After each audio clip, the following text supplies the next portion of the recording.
Good morning. This is Bipolar Conductor. Just go by the conductor, really.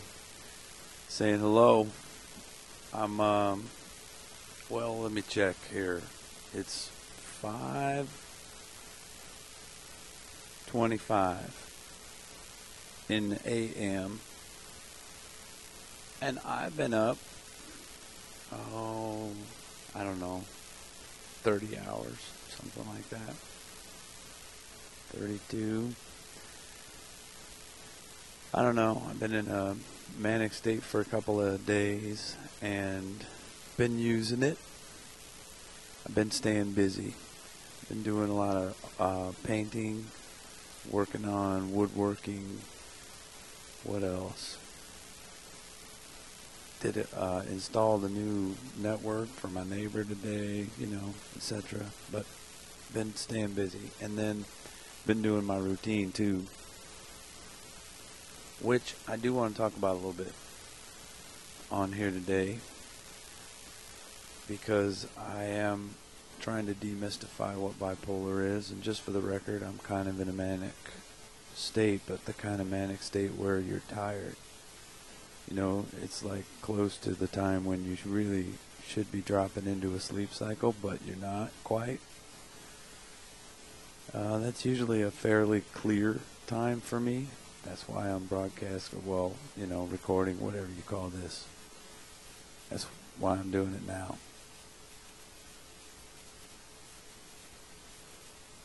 I actually should be fairly clear and slow speaking. Otherwise, my mania would cause me to speak in such a way that I would not be that comprehensible.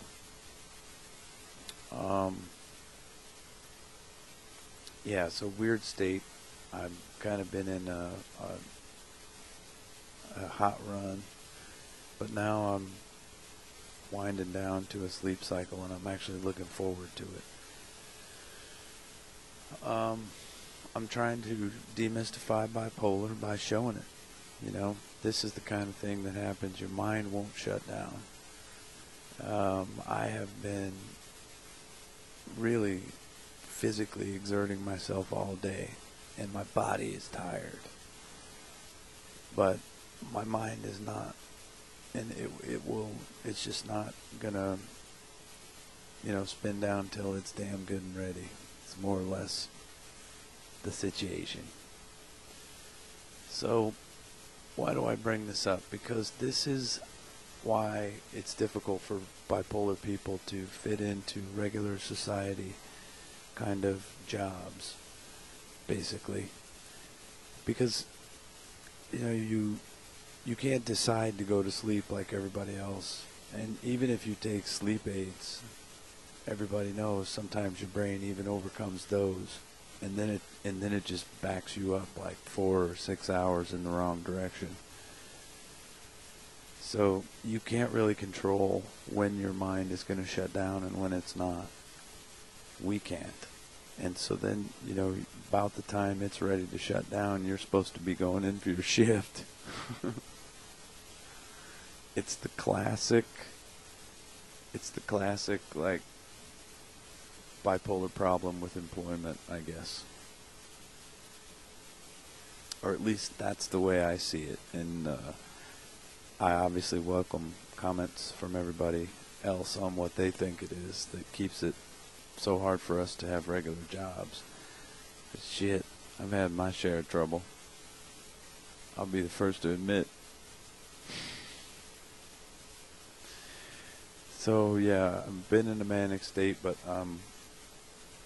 wanted to broadcast something, get something out there, you know what I mean? And I'm doing it in a new format so that the file size will be smaller so I can get them up quicker. And it might suck, the frame rate, this is the best I can do resolution-wise, or else I look like I'm in a disco. Ding, ding, ding, ding. Just little flashes of me everywhere is all you see. I don't want to look like that. So this is the best I can do for now. A little bit of background on me. I quit drinking 4 years and 7 months ago because I think I basically rode that train as long as I could because alcohol was my friend, I thought, for a long time. I mean, you could not convince me that it wasn't the most fabulous thing that nature ever invented, because I was basically trying to level out my own patterns. I mean, it's our natural tendency to do so, and so you reach for whatever's available. And I reached for alcohol for sure right away. I mean, I remember as a kid even being like, everybody else was just so thrilled to have gotten away with a beer at the picnic, and I'm like, let's get more, and it always had to be more and more, and everybody else was good after a few beers, and I had to have 12 or 15, you know what I mean? Alcohol was always the most easily accessible way to control some of my own rhythms. And so I think that's a common trait among other bipolar people too, because the ones I know, at least around here, and the ones I've blogged with, not video logged with, seem to have that common pattern. Like alcohol seems to be present. Either it's actively being pursued, or it's or they had a problem with it earlier and they gave it up. So that's kind of how it was for me. I gave it up. It was too strong of a depressant for somebody who's gonna have depressions anyway. It just made them longer and worse. And the bright spots really didn't outweigh the dark that alcohol brought into my life. So I had to give it up. And I don't regret it.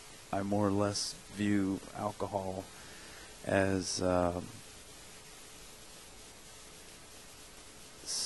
man, that's hard. I haven't really thought about it, but it's like, I did a painting about it called Lady Alcohol, and she was sinister looking, you know what I mean? Because, yeah, I look at it like it was kind of evil in the sense that it turns your own mind against you. I think that's what the conclusion that I came to myself personally, because it always makes you feel better, but it tightens its grip on you little by little, you know what I mean? And then it makes your own rhythms so much less predictable. The emotions get a lot harder to control, at least they did for me. So alcohol, it's a comfortable and easy thing to hold on to. And I know a lot of bipolar people probably won't like me bashing alcohol. I know I wouldn't have. But it definitely proved to be like a negative force in my life. So I'll just leave it at that for now. So no booze and exercise. Like, I have to exercise my body, or else I'm gonna have too much emotion building up if I don't work my body out. So I have to do that. And I actually do it when I paint. I do it a lot when I paint. I stand and I walk around the easel, and I walk around and look at the thing more than I paint, I think. Yeah, come think of it, I probably do, but that's alright. Like, that's my style. More active. And then I do this like stretching and Tai Chi, kind of weird yoga. I don't even know what to call it.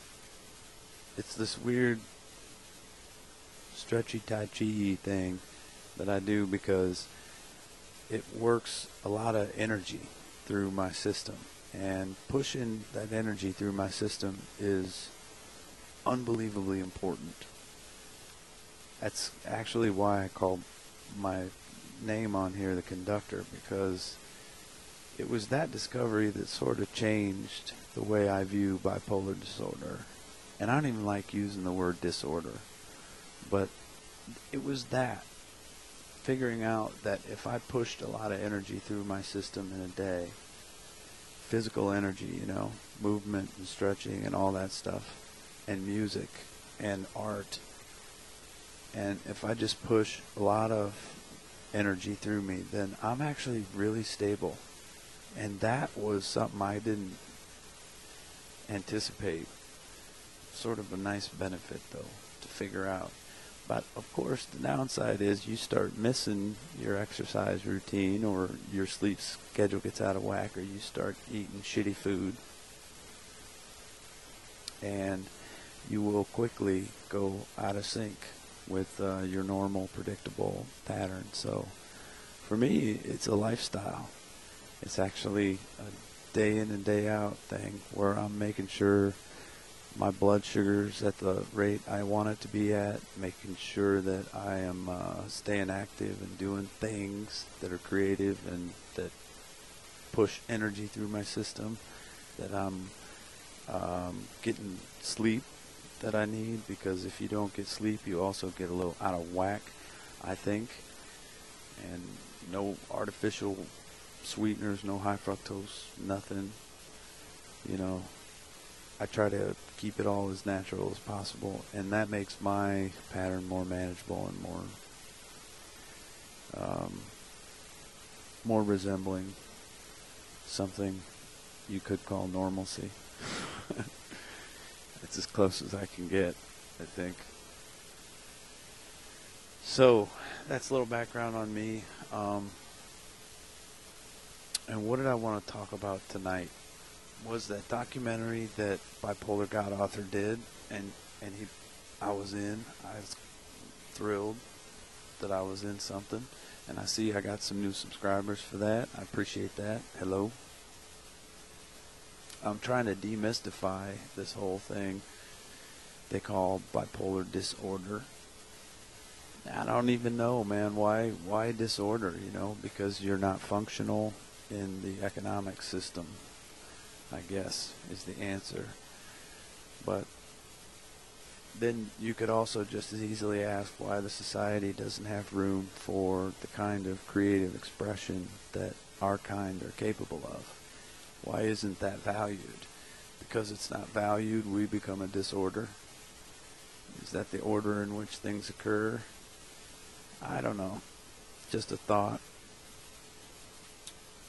Because I don't actually have any problem with the way I function. The only problem is trying to maintain the 8-hour work day, kind of, 5-day-a-week normal shift that normal people do. Like, I think bipolar people have to be involved in some kind of creative pursuit. They have to be involved in some kind of cause, too, it seems to me.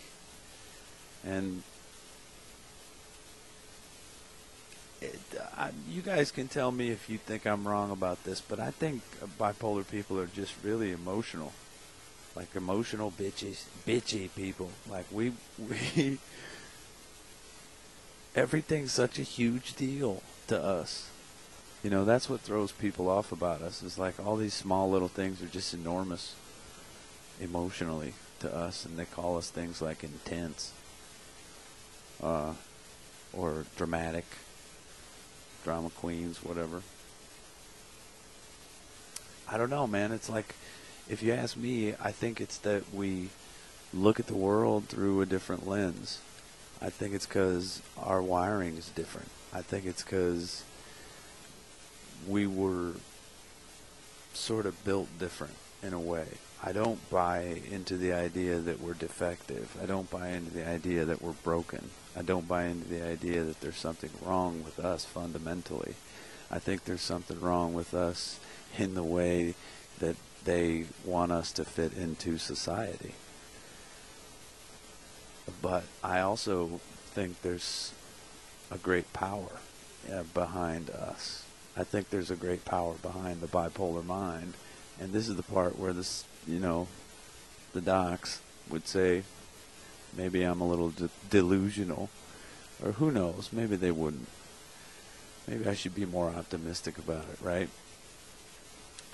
But I do. I think there's a real power to the manic mind. And they talk about it more or less like it's something to be afraid of, or like it's something you shouldn't want. But everybody that's ever experienced it knows that there's a tremendous power behind the manic mind. Not only in doing regular, logical, rational thinking, but also in doing really expansive, creative thinking. And the kind of, it's almost as if your light is burning brighter. It's almost as if, you know, if a brain was like a halogen lamp with them dimmers on the side. It's almost like you didn't know your light went that bright until you were manic, you know. And then all of a sudden you can understand some of the things that are just outside your reach when you're not manic. Yes, there is a power to it, but nobody talks about that. Nobody talks about. Everybody wants to talk about the depression, the other side of the wave. Everybody wants to talk about what a debilitating factor that can be, and it is. It is. It has to be managed, you know. It's something that's, I don't want to trivialize it. I'm not trying to say it's not a challenge. I'm saying that viewed as a whole, I'm not sure it's a disorder at all. But yeah, there's a really bright side, and there's a tough, sludgy dark side. And you got to be able to deal with both. And that is the everyday challenge of a bipolar person, you know, is being able to handle that swing, being able to go from the top of that peak to the bottom of that valley, and to be able to handle the altitude sickness, you know what I mean, along the way. It requires a kind of strength, man, that not everybody's got. And I think you guys, you know, deep down, I think a lot of you guys know that. And I say that you guys because I suspect there's a lot of bipolar people out there listening to each other's channels. So, yeah, I think there's a power with it. But, you know, you got to get through the dark nights to be able to see the sunrise again. And I think you all know that's not just cliche metaphor bullshit. Like, you got to learn to endure the rain. But you got to remember what it's like when the sun's out and everything's good. And that's how you endure the rain. I mean, it seems to me like that's been something that's kind of worked for me to get through the tough spots. That and all the other things I said, you know, like that I do to try to keep my patterns steady. And then another thing I use is nicotine. And I've wondered if a lot of other people did. I'll bet you do. I chew tobacco and I smoke cigarettes. In fact, I'm going to light one up here in a minute. Because I think it's natural for us to reach towards substances that help us even out our wave and find some sense of balance in a rhythm that we can deal with. Because the emotional surges that run through us are so much more intense than what most people experience, I think. I use the analogy that, if emotion were a stereo system, most people's volume is set at like a 4, then a bipolar person's volume is set at a 7 or 8. So we just feel like more intensely. Our emotions are more intense, and it requires more control to manage it, and it becomes, it becomes something that pushes you to social dysfunction at a certain point. So that's more of the level of discussion I want to get to once the bipolar people arrive, and once you all start putting your thoughts out here. I think you can even reply to the video with a video if you want, but if not, I'll reply to your comments when I get them. And then, so nicotine, I'm wondering if you guys use that to kind of level out. And then I also use pot. I also use weed because, I was on prescriptions for a long time. I plan to do a lot of videos on that subject alone. Meds versus no meds, the big question. And yeah, I'm gonna do like more in-depth stuff on that, but I'm still like figuring this whole YouTube thing out, so I'm trying to cover more than that in just one topic. on this video. So yeah, meds versus no meds, that'll be a good one. And then shit, where was I going with that? I know that happens to you too, so don't act like it don't. Oh yeah, so self-medication.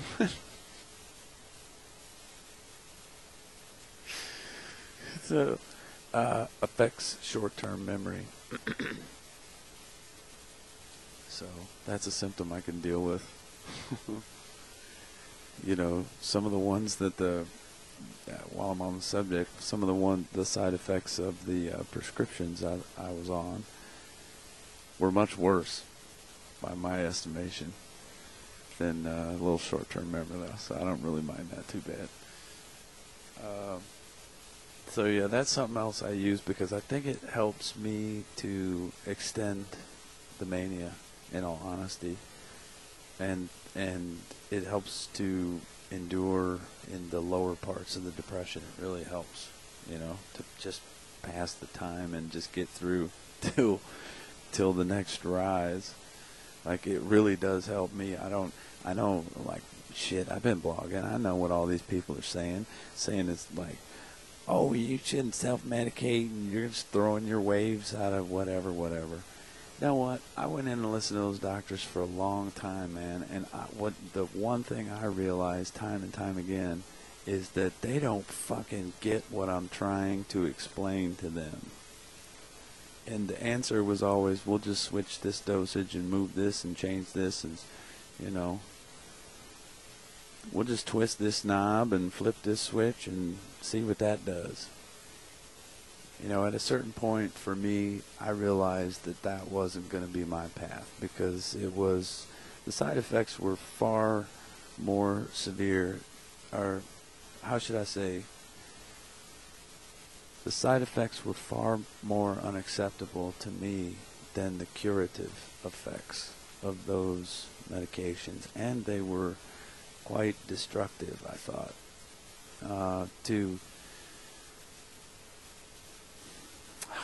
yeah, this is complex,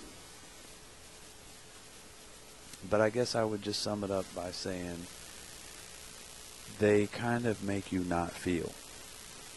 And I'm going to, like I say, I'm going to do another video on that whole thing, meds, because for me, it was more acceptable to everyone else. Like, my employers liked it better, my family liked it better, probably if you polled my friends, they liked it better when I was on meds, but I didn't like it better. And the reason I didn't like it better was because I couldn't feel. Like, I didn't feel highs and lows. If you've been feeling that your whole life, if you've been having the undulation your whole life, and then all of a sudden you don't, it's very disturbing. You know, it's like this sensation of being dead almost, because you're not feeling the way you always have. That's what the medications did to me. And that's not really tolerable, I don't think, well, I mean, apparently it is not everyone's experience. So, I mean, I'm interested in hearing about how, I've heard a lot of people say they have been a real stabilizing force for them and that they wouldn't be able to operate without them. So I'm not trying to prejudge anybody. I'm just saying it's been my experience that they were kind of more of a destructive influence than a constructive one. So I choose my regimen, which is clean, whole, healthy foods, exercise, sleep when you need to sleep, creative expression, always having a creative outlet to express yourself. I think that's important for bipolar people.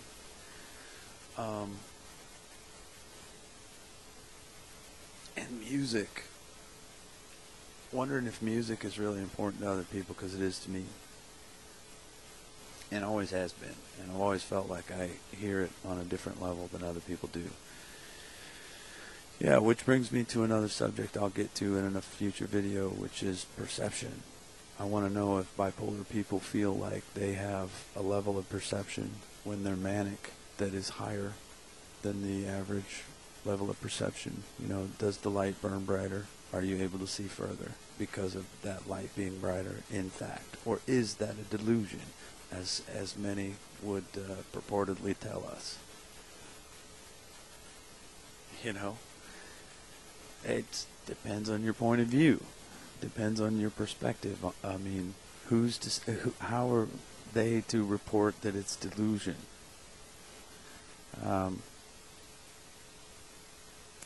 Just because you can't see it, touch it, just because you don't understand the connection, just because you're not able to comprehend it, so it's a delusion. I mean, I know people have delusion. I know people believe things are there that aren't there. I know people have, you know, like anxiety-ridden paranoia that makes them think things are happening that aren't happening. But those happen during breaks, right? Those happen during actual episodes. That's not as a normal functioning person. I've had points where reality was distorted in my view when I was manic, sure. But you know you're going to come down from that. You know you're going to come back from that. And as long as you don't act upon the impulses that you have during that brief, bright period. Brief, bright period is what that was. Then, you know, I don't understand the great peril that everyone speaks of. It's just having that presence of mind, that conscious presence of mind that, you know, not everything you believe is possible during your brightest moment. And not everything that you believe is terrible during your darkest moment. It's the art of finding that middle, right? Or at least that's been my experience. So, that's a little bit more about me. And if you guys let me know what you want to know about me, I'll be glad to do some videos on that. I also am going to do one on, like I said, levels of perception, but I want to know what you guys think about that. And the levels of perception one I'm going to call what color looks like. And I'm going to do that tomorrow, I think. So be on the lookout for that. And I'm just trying to wrap up so that my file size doesn't get too huge. Any other things? Nope. All right, guys. I'll be back. Check it out. See you later. Thanks for tuning in.